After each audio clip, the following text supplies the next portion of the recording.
दोस्तों, इस वीडियो के अंदर हम दो क्वेश्चन के ऊपर बात करेंगे कि ट्रांसफार्मर की रेटिंग केवीए में क्यों होती है, दूसरा मोटर की रेटिंग किलोवाट में क्यों होती है। 1000 केवीए का ट्रांसफार्मर है, ठीक है। एक 1000 केवीए का हमारे पास ट्रांसफार्मर है तो वो कितना किलोवाट का है, ठीक है। थोड़ा अलग क्वेश्चन है, थोड़ा यानी हटके क्वेश्चन है, तो पर इसका आंसर क्या है। तो दोस्तों मैं आपको एक चीज़ बताऊं कि 1000 अगर केवीए का ट्रांसफार्मर है, ठीक है, तो उसका किलोवाट जो हुआ ना, अगर आपका पावर फैक्टर के ऊपर डिपेंड करेगा। अगर हमारा पावर फैक्टर 0.8 है या हमारा पावर फैक्टर 1 है, आपको पहले ये चीज़ पता करनी पड़ेगी हमारा पावर फैक्टर क्या है। तो अगर जैसे हमको पता चला हमारा पावर फैक्टर 1 है, तो हमारा जो 1000 केवी का जो ट्रांसफार्मर हुआ, तो हम उसको 1 से मल्टीप्लाई कर देंगे ना, तो वो जो आया वैल्यू वो आई हमारा किलोवाट। तो मतलब इतना सा फर्क होता है हमारा केवी और किलोवाट के अंदर। दोस्तों एक और चीज़ मैं आपको एग्जाम्पल बताऊं, जैसे 1000 केवी का ट्रांसफार्मर है और अगर हमने पावर फैक्टर माना 0.8 हमारा, तो हमारा जो किलोवाट हो गया ना, वो हमारा 800 किलोवाट आया।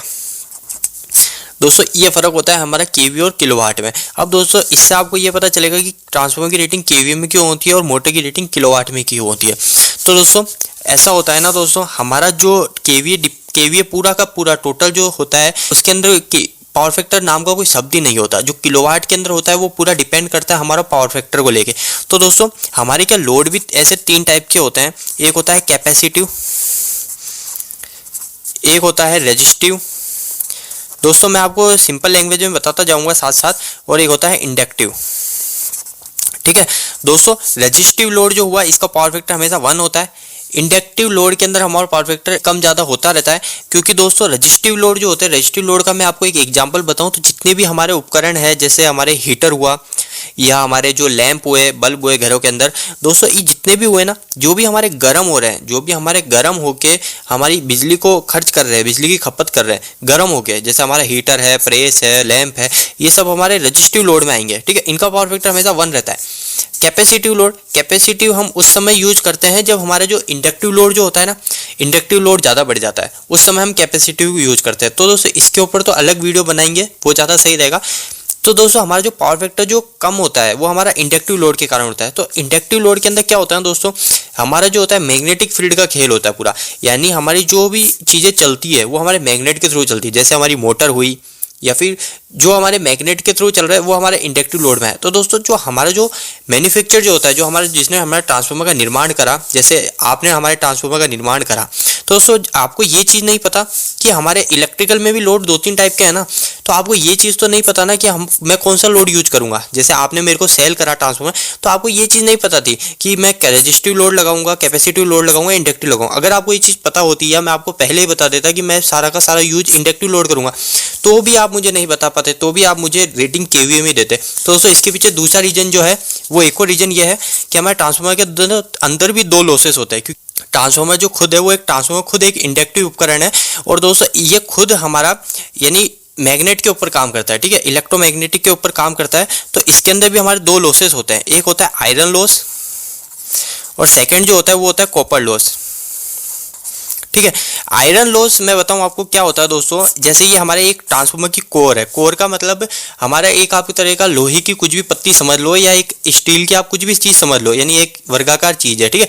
मैंने इधर एक वाइंडिंग लपेट दी, यानी एक तार को घुमा घुमा के लपेट दिया तो वो वाइंडिंग कहलाएगी, तो मैंने उसको लपेट दिया। अब दोस्तों क्या होता है ना, हमारा जो एसी जो करंट होता है, जैसे ये तार है सीधा, इस तार के चारों तरफ हमारे मैग्नेटिक फील्ड घूमती रहती है, यानी हमको वो दिखती नहीं है, वो विजिबल नहीं होती, पर वो दोस्तों वो हमारा जो एसी करंट जो उसके अंदर चलती है आसपास। तो दोस्तों जब भी हम उसको वाइंडिंग कर देते हैं ना उस लोहे की डंडी पे, तो दोस्तों वो उस पर कर देता है कोर पे, तो क्या उसके चारों तरफ जो मैग्नेटिक फील्ड जो होती है वो हमारी जो ये स्टील की जो लोहे की जो पत्ती होती है इसके अंदर चले जाती है, ठीक है, इस कोर में चले जाती है। इसको जो बोलते हैं हम कोर बोलते हैं, आयरन कोर, तो इसके अंदर चले जाती है, ठीक है। तो इसके अंदर चले जाती है और फिर बाद में हम इधर और एक और वाइंडिंग कर देते हैं और इस पर हम लोड कनेक्ट कर देते हैं, ठीक है, इस पर हम लोड कनेक्ट कर देते हैं।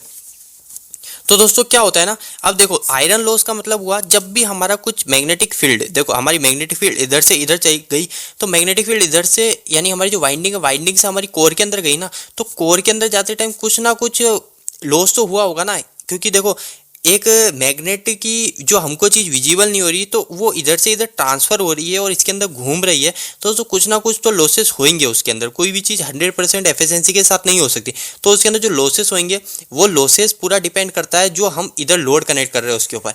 क्योंकि अगर हमने इस पर लोड ज़्यादा कनेक्ट करा तो हमारे लॉसेस भी बढ़ेंगे, लोड कम करा तो हमारे लॉसेस भी घटेंगे। तो दोस्तों ये लॉसेस भी हमारे फिक्स नहीं होते कि हमारे ट्रांसफार्मर के अंदर जो लॉसेस होगा, आयरन लॉस होगा या कॉपर लॉस होगा, वो कितना % रहेगा और कितना % कंटिन्यू रहेगा, वो चीज़ कभी फिक्स नहीं होती। और कॉपर लॉस जो होता है वो हमारे वाइंडिंग के ऊपर होता है, वाइंडिंग के रेजिस्टेंस के ऊपर, क्योंकि वाइंडिंग हमारी धीरे धीरे समय के साथ गर्म होती है। अगर हम इस पर ज़्यादा लोड कनेक्ट कर देते हैं तो हमारी वाइंडिंग गर्म होती है, तो वो गर्म होने के कारण हमारे लॉसेस भी घटते बढ़ते रहते हैं। तो दोस्तों ये चीज़ के ऊपर हमारे ट्रांसफार्मर की रेटिंग हम केवीए में करते हैं, क्योंकि हमको पावर फैक्टर का नहीं पता होता। और सेकेंड चीज़, जो हमारे जो दो लॉसेस होते हैं, आयरन लॉस और कॉपर लॉस, वो फिक्स नहीं होता है, वो हमारे लोड के साथ वेरी कर रहे होते हैं, यानी चेंज हो रहे होते हैं। दूसरी चीज़, हमारी मोटर की रेटिंग किलोवाट में क्यों होती है? तो दोस्तों मोटर की रेटिंग किलोवाट में होने का मतलब इसलिए होता है क्योंकि देखो दोस्तों, हमारा जो मोटर है, तो मोटर के अंदर हम क्या है, मोटर क्या है, आउटपुट क्या निकाल रहा है, हमारा मैकेनिकल एनर्जी निकाल रहा है। इलेक्ट्रिकल एनर्जी तो निकाल नहीं रहा है कि उसको हम 2-3 जगह यूज ले सकते हो और अलग अलग तरह से यूज लेंगे, तो आउटपुट तो मैकेनिकल एनर्जी निकाल रहा है। और मैकेनिकल एनर्जी निकाल रहा है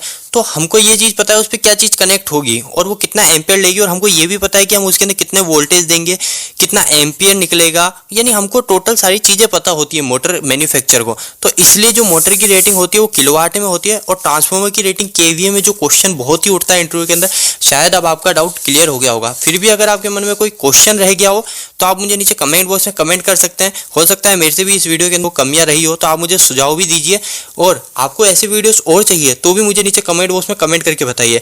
इलेक्ट्रिकल की वीडियोस हिंदी में देखने के लिए चैनल को जरूर सब्सक्राइब कीजिए। आज के लिए इतना ही, धन्यवाद।